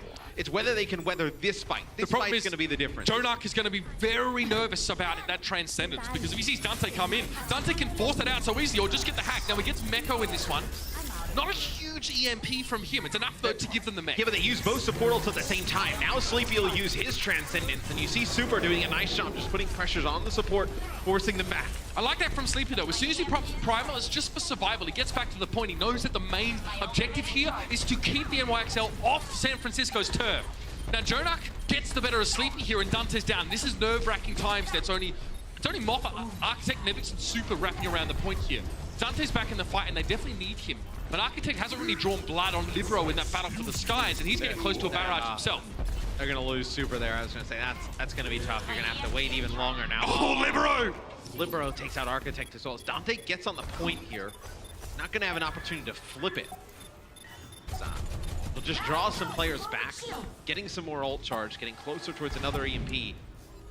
So you do have Valkyrie and Rocket Barrage here, but it'll be a big Transcendence that comes in from Jonak. Already has another one. So here's your fairly telegraphed engagement. Jonak somehow farmed another Transcendence. He's twice as fast as Sleepy, by the way. So that's, you know, classic Jonak things now. He will just pop this at his leisure. He's watching his health bar very intently. He'll know when he has to use it, and there it is. Libero can now follow this up. He can use a barrage in close quarters without going down. Oh, or not! Sleepy removes him as he tries to swoop in. He finds Super, though. He does get that big pick, and Architect goes for the barrage here. Only Sabiobby is yielded, and they can't get back to the point. The Shock disengage for a split second, and they give the round and map over to New York. What a match this has been so far. Who would have thought, Matt? We see the Shock come out here and really slap it down against NYXL. And the timing of that Transcendence from Jonak is huge, because what the Shock are trying to do there is they're actually trying to hack Meko, then use the Rocket Barrage. They get the hack onto Meko. As soon as the hack comes through, Jonak uses the Transcendence. You don't use the Barrage in that situation. We got a tale of two riptires right there. Libero and Dante very much going head-to-head over the course of this game. Libero comes out with 18 final blows. Dante was 17. Those two played each other very close. High caliber DPS is here from the Shock. Let's see if it's enough to keep them in this series and take it to a map 5. We'll see you in a bit. The Overwatch League is brought to you by T-Mobile, America's fastest network ever. Omen by HP, the official PC and display of the Overwatch League. And by Intel, the official computer processor of the Overwatch League.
looks like the Shock have found the key.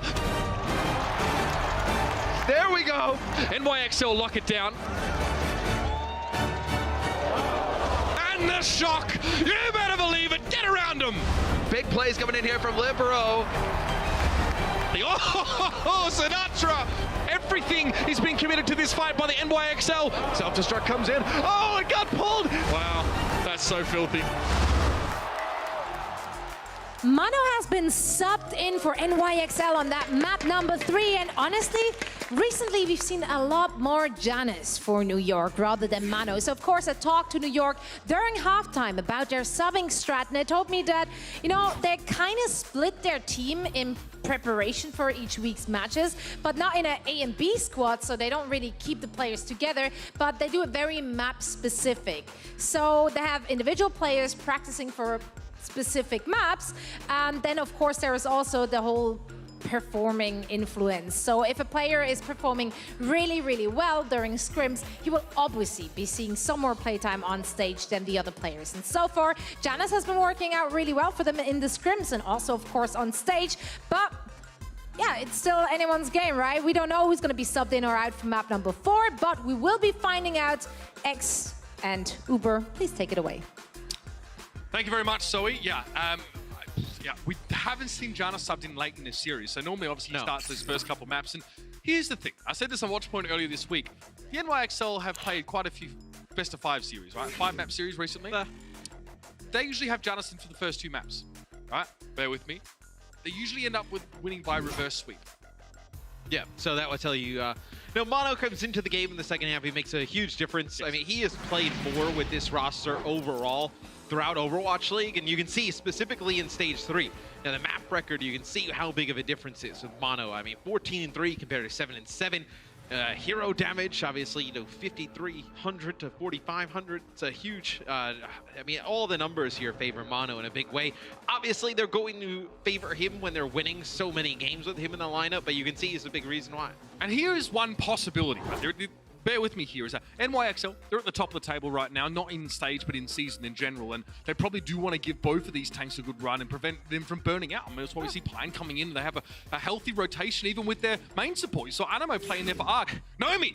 Don't act like you know me! He's in the roster here, coming in for Sleepy, which is kind of strange if you look at it, but there is a reason, Matt. Yeah, they did this against the Dallas Fuel. It's because they want to play triple tank. They want to have Super probably play Roadhog. Arc comes in for Animo, not surprising. The big boss Pine. Oh, yes. Come in. I know the people are hyped about that. Libero will stay in the game, so Pine will come in for Savior LB. Tells me New York really wants to commit to Widowmaker Junkrat on this map. What'll be interesting is we saw it last week. Hats off! Oh no! The hats off! So Super did play Zenyatta last week for a little bit. I wonder if he has to pull that out again today.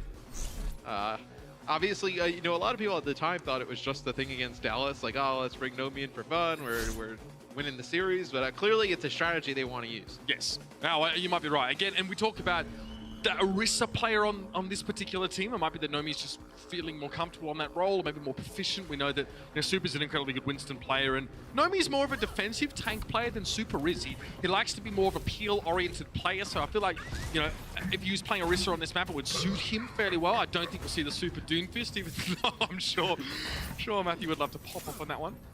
I think that's going to happen. So, this map, I mean, talking about Pine taking his hat off, by the way, the reason why is he took it off last week and almost made me pass out. Hyperventilation, he played very, very well in that series. He, on this Widowmaker, is a factor, mate, you just can't deny, you can't leave out. Nope. This guy has just got the ability to go insane at any moment. He hits the absolutely craziest shots. 93% fight win percentage, Pine. That's pretty good. They do a nice job playing around him, and as a Widowmaker, he does a nice job hitting the shots. Let's see what San Francisco decides to run on offense. Obviously, with the lineup you have, you would think they run triple tank. Yep, they'll have Nomi play Orisa, Nevix will play Diva, Super will play Roadhog, like I mentioned. They'll actually play Sombra here on offense. They get Mecha really weak. He's going to have to back up there with Defense Matrix. Barely makes it out. But we did see London play with the Sombra on this map, but they played solo support. A lot like what you're seeing from the Shock, right? They had Bedosian play Sombra. Didn't work out for them. Let's see. it works out here for the Shock, as I know Dante, one of the best, I think statistically the best Sombra in the league. So obviously he's going to be able to put some pressure on Pine, right? Now it maybe makes Architect's life a little easier. Absolutely.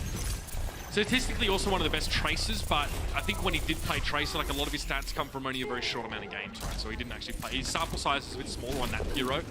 Architect, sees Libero. Oh, that's very risky. Libero actually, there's no way you're going to survive that. He sends himself up airborne. It's just skeet shooting. Play pigeons for Architect. He found Arc as well. And Pine doesn't have enough time for this flank to actually materialize. Now they're hey guys, exactly where I'm out here. And there Run him on.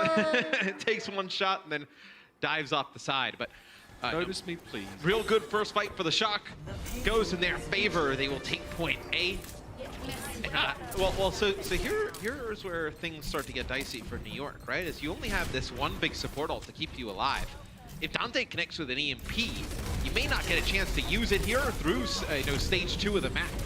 Oh, tough positioning there. Yeah, Libero is always going to be able to catch Architect there. Much easier to hit airborne targets.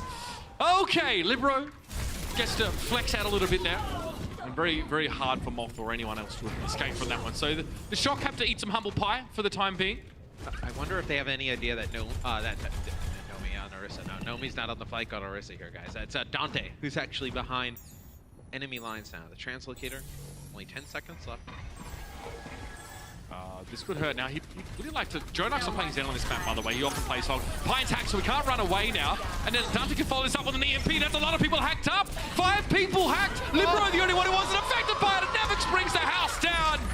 Mano, Pine, and Jonak all disintegrate as that self-destruct brings them straight in. Talk about Fallout, boy. And like I mentioned, there's no opportunity to use the Valkyrie because the hack comes, the EMP comes through, and now you don't get a chance to use it here throughout all of stage 2 of the map. Moth doesn't have to use his. The EMP is so big there from Dante. Just get nuked.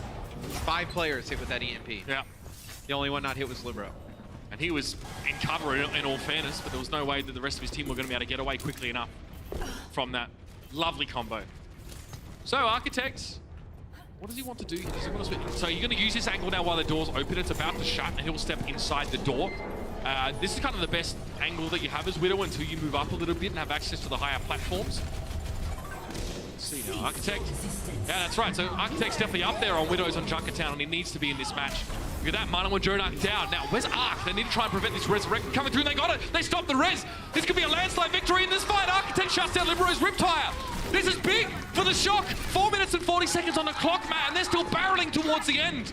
What a massive turnaround, and NYXL just got backhanded in that fight. This would be a really fast time. One of the faster times without playing the pirate shoot with the Bastion on the payload we've seen is Architect throws out his remote mine to the left. That'll be the insight that comes through from Pine. You're going to know exactly where everybody is. He's going to take all that surprise away from Dante Sombra away. Architect now just takes a step back. He knows that Pine can see through walls right now. Big EMP coming out, though. The big tanks. It's Mano, of course, is affected, and so is Meko, but still, the follow-up wasn't really there, despite the EMP being well-placed to deal with a very beefy front line. The New York Excelsior, they stand their ground here behind a very heavy health pool, and they hang on.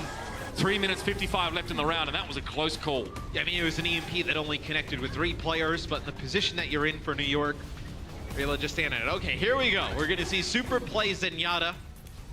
It's usually the main tank here for the Shock. They must feel pretty good about his Zen play, that they're going to do this against New York. Yeah. Absolutely. Flexibility was not even something that, he was required to bring into the team. It's just a bonus that he has it. See Dante there? He does a good job of sort of anticipating the flashbang. He sort of blinks as soon as he sees the animation begin. However, Moth is already down. Not great. Pine is just on back cap duty here, making sure no one sneaks it in, a la soon. Libero doing real work from up here.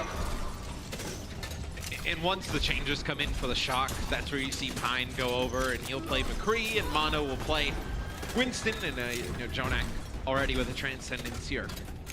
So this next fight will be heavily in favor of NYXL. Yeah. I mean, you don't want to, you kind of feel like Shock are running out of steam here, forced to switch and lose an all economy. I think the worst case here for the Shock is if New York can win this next fight with just using the Riptire, as be a self-destruct that comes through there. Doesn't get anything. It's a Nevix self-destruct, but they'll res Nomi though as he dies a little bit early. Man, Jonak takes out Super. I mean, that's a big job, isn't it? Normally a tank player switch to Zenyatta, have to take on Jonak. Bronak, Lord of Games, Lord of Right Clicks. I wouldn't want to be there. Well, you lose that fight, and you build up a Valkyrie of your own here for the Shock. You're not too close to the Transcendence. I mean, you will get it in this fight. I mean, it all kind of depends if Libero uses his Riptire, right? If he uses Tire, and you end up using an ult or two, then you put yourself behind pretty hard because then you'll still have Transcendence. You'll probably be at Valkyrie at that time for NYXL, so they need to make sure they don't just get blown up by this Riptire. Interesting as well that Architect doesn't really want to play the Widowmaker into a Junkrat McCree combo. You kind of think that you could get a bit done there, but their sightlines kind of suck, you know, sort of back towards the start of this stage. He's not optimal for it. Dronak's down, so there might be something here. Libero removes Nomi there. Well, Moth has to be careful now. He has his out-of-combat regeneration, but it doesn't make him invulnerable in Valkyrie. Transcendence, so it does make Super invulnerable. And there it is, Moth is down. The Fly Swatter getting repurposed to deal with a larger insect. I'll do the job. There is a Dragon Blade here for Architect, and Mecha is doing his best. He's stretching himself very thinly, though, just to try and keep people off the payload, and he has to give up his Mecha as a result. Self-destruct here, Mecha down, and a chance for Nevix to resuit and get back into the fight. It will be Valkyrie here used by the NYXL. Great chase. They'll chase him on down. Dante will fall. Jonak still holds on to this Transcendence. A minute to go. Super, yeah. You're incredibly dead. As now only a minute to go here for the Shock to push the payload the distance. Great punish from Mano there on Architect. Yeah. You saw the Architect went in, took too much damage, dashed away. Immediately Mano was hot on his heels there with his own rocket jump and managed to catch him out there. Again, a tough situation. Now, Mano could have chased that if he wanted to. He's causing so many problems right now, and he's just so well healed, and he's also... I love this guy on Winston. He's just so well-rounded as a player, man. He's not overly aggressive. He is where he needs to be. His peel's fantastic. He can play any style. I mean, that's why I am really a big fan of Mono when he's in the game. I think he brings a ton to the table. As here will come the Dragon Blade. At this point, you pretty much just have to use it to get Transcendence out. 20 seconds to go. It's not looking good for the Shock. This Riptire from Libero probably in this half. Yeah, and I feel like Pine's the goalkeeper in this whole situation now, Matt, because he's over on the other side of the room, just sitting on the payload, making sure someone like Dante can't sneak in. And obviously McCree, in many senses, is a direct counter to Tracer, given how much threat you generate by the flash being available. There it is, Dante dies to Pine. Dante tried to sneak in the backside, and the NYXL shut it down. And that's exactly where they needed it to happen. They kind of got bundled out of the map up until that point. Granted, Matt, they lose the second stage of the map, New York, because they get hacked and then self-destructed. These things happen. They recover very well, though. And I will say, you know, looking at, I mean, we kind of laughed a little bit about the comp coming in with some changes coming in for the Shock. We thought it was Troll last time. Just looking at Super's numbers, though, playing Zen, it's a faster ult charge time. I mean, he's getting his Transcendence every 1 minute and 10 seconds. It's fairly good. I mean, his healing per 10 minutes. I know he's getting it 20 seconds faster than Jonak on average. Although, in all fairness, Jonak was playing Roadhog for the first part of the map. Well, I mean, same with Super. That's true. I mean, they basically Jonak switched a little bit earlier, so then Super, as he was still playing Roadhog going into that final stage. But you know, not a bad performance on the Zenyatta at all coming in from Super. And this is not a terrible push at all, really. It's got right towards the end. And if they can find a way to stump NYXL, especially on that second phase, they'll be looking pretty good. I mean, it's, what? 0.9 meters from finishing, 90 meters from finishing the map. So, yeah, it's almost as close as you can get without finishing the map. 90 centimeters for those out there. 90 centimeters, yeah. Yep. It's not very far. Almost a meter, believe it or not. Crazy. Yep, that would make sense. I don't know how good you guys are with that kind of metric system. I'm not sure. No, we don't use that here. I think we're the only people in the world. Isn't it interesting that's sort of in game? It's not sort of inches or feet or anything like that. I mean, considering we're the only people that use it, no, it's not that surprising. It's really glad to played hear that all over the world. No, not really. Glad to hear that for an American, Matt. There might be hope for you guys yet. 8 seconds left in the round, and the XL might look to bring Jonak out here on the Bastion. Just flex on him. Flex on him, Jonak! All right, it's Meko out first. You see, everyone is being fairly patient because there was a trap thrown in the door, and yeah. The captain has arrived. Admirable Jonak. He's going to set himself up here with the Bastion. Let's see what the Shock do about this. They should probably have seen it coming. So looks like they'll just play right under the bridge here as Pine putting some shots into the shield of Nomi there as Architect is able to take out Arc coming on the flank. That is a huge shot. Able to connect, and Jonak's been forced to walk the plank. So what I think they were trying to set up there is Dante was actually going to just launch a few of them in the sky, and Super came around on the flank, usually where you see Widowmakers come around, and he was actually just going to hook one out of the sky potentially. Well, the NYXL's rendition of the Black Pearl doesn't quite ring as true as they'd like. So no, Nevix does get demech'd though, so you have an opportunity here where the D.Va, not mech, no defense matrix, obviously, not very useful out of mech. Maybe able to push on through a little bit faster. Okay, there's the hook and book combo. Super getting drawn in, Jonak's down again, so they're missing their damage core right now, the NYXL. And Pine, though, is still there, but Architect slaps him! He's down! Super is removed by the micro rockets, but Architect's just gonna zip on back and grapple into safety. Oh, Arc, we barely knew ye! Dante connects with that riptire and he can't do much. Architect is playing really well. What are you doing? Okay. Let's get aggressive here. Going right after Jonak. Oh, mate. He's got a couple of kangaroos loose in his top padding, Matt. Right now, Pine, 37% scope accuracy, 25% crit accuracy, so obviously landing a lot of those headshots.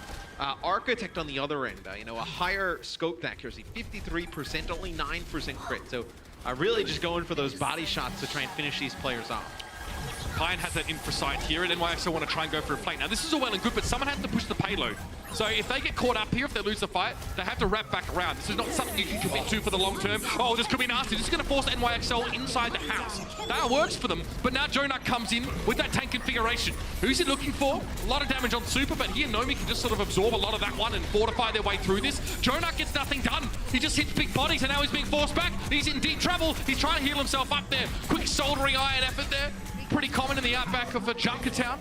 He stays alive and gets rid of Nevix's mech, and the payload is moving in the meantime. Well, that push there from NYXL was to get Dante out of position. The Junkrat, they wanted to get him away from that payload around the corner as Architect takes out Pine again. As Architect here on the flank, it'll be a riptire that comes in from Dante, trying to keep this one alive here for the shock. Not looking good. Mono will use a supercharger, but good measures to clean it on up. This will be New York taking point A. With only a minute remaining though, Mitch. That was a good defense there from the shot. I feel like that's what you really want from the Bastion in this composition as well, to be able to set up at a different spot than the payload, maybe off to the side, on the periphery, and have the enemy team forced to contest the payload and not you. Jonak thrives without suffering scrutiny from the shot. He's able to push through. Now, nobody hasn't switched yet, so he's going to be happy to set up on the high ground, just behind where Libero is right now. And this is the front line, I guess. This is the line of demarcation that NYXL are going to draw here. Oh, man. That's a big kill there, especially on a Moth. Well, I was going to say, at the beginning when we saw the Bastion come into play here on this map, it was all about putting that Bastion on the payload. But it does make him a very easy, you know where he is at all times, right? If the Bastion's going on the flank and stuff, I mean, everybody knows at home, as soon as you start to hear those bullets come out, you turn, you look, you're trying to figure out where he is. And in a game, obviously this fast at the professional level, I mean, just those split seconds of turning, trying to figure out where he is, I mean, that's a fight win for that team. Pine, who's actually, honestly, been kept under the thumb of Architect, at least in the 1v1 so far. I'll get confirmation on their head-to-head if you're really interested in that. Give the people what they want, they all say. But that's that second checkpoint coming up, and the shock, not terrible for them now. That they really need to not get staggered out here. There needs to be solid. Losing Super at the start is not what they want at all. Libero, he's got the whole hog here. The XL just take a break here, but there wasn't enough of a chance for any resurrected temp by Both, and that's Pine. Dante's down. Here's a resurrect. It should be Dante being drawn back into the fray. No, he doesn't get back to the fight. And that they're just gonna give up some progress. Oh, Pine wants defense matrix there from Echo, keeping him alive. Oh, there it is! The infra sight gets the job done. He sees, of course, Architect before he reveals himself. And now the payload hasn't been contested. This forces San Francisco into a desperate last fight. Getting rid of Nefix here would be huge for Pine. No D.Va to help contest. Devastating for the shock. Getting very, very close now, and that self-destruct being thrown in. Jonak's there as well. Tank configuration. He stayed on the Bastion for the entire map, and it's paid off. Gets himself one, in fact, and takes himself down. He got a lot of damage on towards Nomi, but not enough to get the kill. They're getting close now, though. Nevix has to throw himself at this one. Jonak's been brought back to the fight. They know where their bread is buttered, Matt. They want to bring this Bastion to bear, and you can see the Doomfist across the point is Super. Pine picks him off in midair. Now it's just Nomi hung on to try and delay this one out, but no chance. And New York stave off a plucky San Francisco Shock and make it 3-1 in the series. I've got to say though, Matt, that was an exciting series. Oh, without a doubt. Shock definitely pushed NYXL to the limit. They're not another Game 5. NYXL able to finish it off in 4. But still another close game for them. A great performance from the Shock here today and a loss. And they're going to be happy. They're going to feel like they come out of the hyperbolic time chamber. Every match they played recently has been 5 maps. They're like, oh, wow, that was kind of quick, guys. Yeah, got the win. But if you're a Shock fan, you should be happy. We are starting to see what they promised us when they entered the Overwatch League. The players, the big names, they said they'd be bringing into the fray. And even some we didn't expect. People like Architect really turning up. People like Nomi coming back into the roster here and adding a bit more flexibility. Super playing Doomfist and even a bit of Zenyatta here. A lot of good things to say about the Shock, and they are still in contention for playoffs this season, which in and of itself should be exciting, ladies and gentlemen. Thanks for joining us for this match. We're going to be back after a break with the Des to break it down. The Overwatch League is brought to you by Omen by HP, the official PC and display of the Overwatch League. Intel, the official computer processor of the Overwatch League. And by T-Mobile, America's fastest network ever.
The New York XL took care of business in the second half, getting wins on both Junkertown and Nepal. They finished the series with a 3-1 victory over the San Francisco Shock. Welcome back, everybody. We are live from the Blizzard Arena. It's Puckett and the boys. We got Reinforced, we got Crumbs, and we got 2 games to talk through. Now, coming into this one, it was all tied up, 1-1. The Shock looking strong on Anubis, but it was New York taking the second map. Second half, so close, boys. It was so close, right? With Nepal went all the distance, of course, and then we had Junkertown as well. So close game between 2 even teams, in my opinion. And this is a big win here for New York because as we take a look at the Stage 3 standings, remember, this was number 2 versus number 4. The Shock, after that loss, falling all the way down to number 6. Excel currently sitting at 6-1, and you have to think they're a shoo-in now for the playoffs. They're basically in right now. You've got Seoul and then the two easier teams. You got Dallas and Shanghai next. They're probably number 11, number 12. You're so kind. I was so kind. I really took a lot out of me to not say more. Now, Johnny, is San Fran out in your mind? They're 4-3 right now. They got 3 matches remaining here. I mean, statistically, no. I mean, they have the London Spitfire, Outlaws, and the Mayhem, and those are all winnable games, in my opinion. Spitfire has been looking shaky. They have 5 losses so far this stage. Outlaws, they're a mid-table team, and then Mayhem, of course. So I think these are winnable games for the San Francisco Shock. They could get 3 losses at the end of the stage and potentially be in the playoffs. I mean, they made some small mistakes today, but the Shock looking stronger than ever. Big win over Philly last week. Today, they played New York super close. Let's take a look back at some of the action. Johnny, kick us off on Nepal because this map showed us everything. I mean, this is one of my favorite maps right now. We started off with Architects Farah, and it was so exciting to watch as well. We see the New York Excelsior playing the Junkrat, and then we go on to Sanctum. We got the Orisa compositions with the Junkrat, the Road Dogs. And it's just all of these different compositions, all these different styles, and it's so engaging and so fun to watch. So really, Nepal, when it came down to it, they were so even as well. It just tells you how even they are on multiple levels. It's not just about dive, it's not about poke, it's about all these compositions. Yeah, and they came down to even Farah's countering each other, not with the McCree, but with Farah v Farah matchup, which was very interesting to see right here in Village. A lot of the times, you don't get to see one surviving the response to 2 direct hits. Look at that. He moved himself into it. How unlucky. But we do get... Oh, we're going straight into... Yeah. We're going straight through here. Let's get into Junkertown because this was thick and meaty, boys. Trip tank on both sides. And it was so snowbally as well. We thought San Francisco Shock, they might complete the map with like 4 minutes remaining. That's ridiculous. But still, the New York Excelsior, they hold with Pine's Widow and McCree for 4 minutes. And then we go over to New York's attack, and they snowball themselves with Jonax Bastion. And it's just, this map, honestly, it's just ridiculous. And I think the snowball happened a lot because Architect was relatively uncontested by Pine, and that's not to say that Pine wasn't capable of doing it, but the fact that Dante was playing Sombra and just harassing him on the first point defense really made his life a living hell. So we got to see how the New York would snowball themselves, and you don't often get to see Bastion be so confident as to staying through all 3 points. JJ doing his thing. I love it. But, okay. You know, okay, that's what they call him. That's what they call him. But here's the other interesting thing about Nepal, right? Yeah, Johnny, don't you know their nicknames? I don't know. Of all the players? JJ. All right, Crumbs, go ahead. We got to see so many different comps on Nepal, right? But we got to see something real special. We don't get to see this one a lot. And Arc, typically the support for the New York Excel, wasn't in on this one. It was Animo. He busted out his Mercy, and well, let's just say he's not a fan of healing, so he's right here. This was probably the game-deciding fight, actually. He pops the Valkyrie, but now his team is not as important as what he's about to do. Away. It's time to go, baby. Yes. He busts out the gun. He doesn't even stop. Everyone's dying. His tanks. Get her! And he goes back to Oh, Piano. no, you need to practice your aim, dude. Hey, if you're gonna do it right. Johnny, Johnny got a point. That looks like Sideshow. If you like Sideshow's games, you should watch his stream. He plays like that. Yeah, he absolutely does, except he doesn't hit any of those shots. All right, guys, enough about us here. Let's crown our player of the match, sponsored by Omen by HP. Who is it today? It's the untouchable Tracer, SBB, causing problems once again. I mean, they just couldn't deal with him overall. We saw on Anubis, he only died once. That is ridiculous in itself. And then these pulse bombs. I feel like the San Francisco Shock, they tried to counter the tanks of New York Excelsior, and they did it pretty successfully, and that was why it was so even. A lot more even than we initially thought. But overall, Sabiolbi, he was just everywhere, and he made it so hard for the Shock to get away with it. Sabiolbi, is he still the best Tracer in the game, Johnny? Striker, we got a few other guys on the up and up. You originally gave him the title. Does he keep it? Nah, it's Striker. I'm gonna go with Brent's pick here. You're going with Striker. Okay, all right. SBB, you're still in our top 5. Don't worry about it. I still Guys, love you. Another big victory for New York. That is now 4 straight. And remember, this is the first time in 5 matches they didn't go to a game 5. So it's on the up and up. Will they be in to back-to-back-to-back stage playoffs? We'll have to find out if they get 2 more match wins later in the season. For now, we're going to commercial break. When we come back, we got another big playoff match. We got Seoul versus Philly. Who's got a chance to stay in the running? We'll find out after this.